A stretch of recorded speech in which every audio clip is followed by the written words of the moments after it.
Hello everybody. Today we're going to talk about dandelions.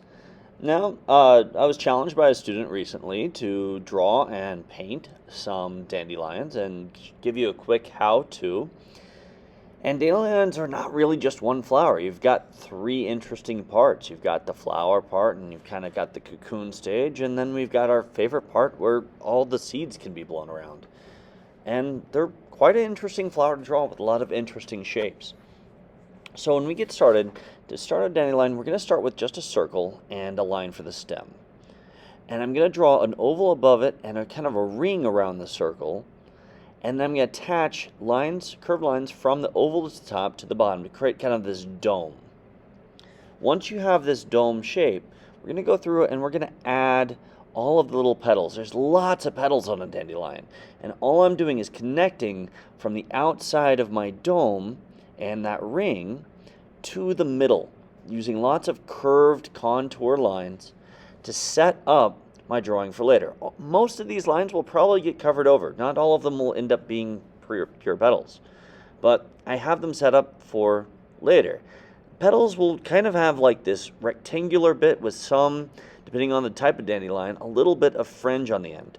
So all I'm doing is going around and adding those rectangles, those curved rectangles, in all around, getting smaller as they go kind of behind the back, going all around my ring, adding these little curved rectangles, getting bigger as I get closer to me.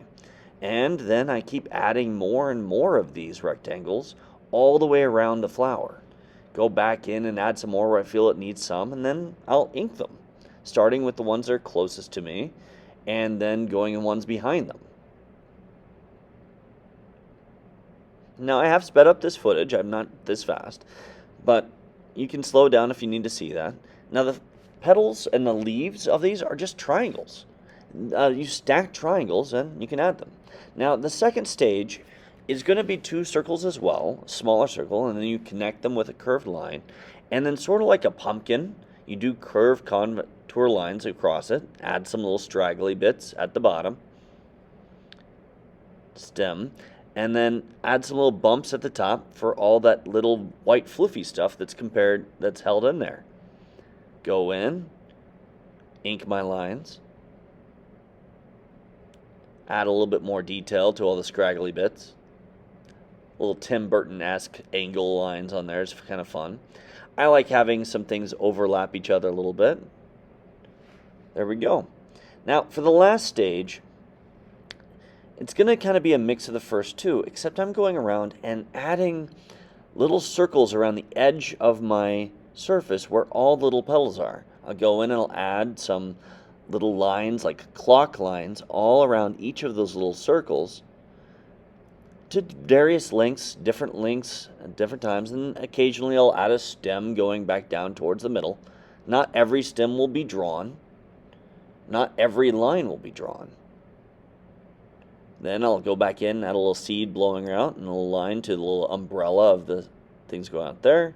Erase all my pencil marks, add some more seeds in the middle, and then come back in and add a little sky. And you want to throw some sky behind the flower and in between some of those little areas, just little bits to make it feel transparent.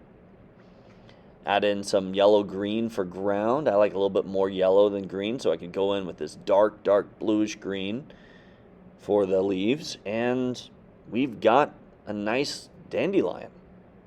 Again, this is much faster, so feel free to slow down the footage if you want to follow along step by step. I've also got some footage of me painting the other dandelions from before. You can change up how you paint them. In this case, I've got all three on there. Thank you for watching. Have a good day.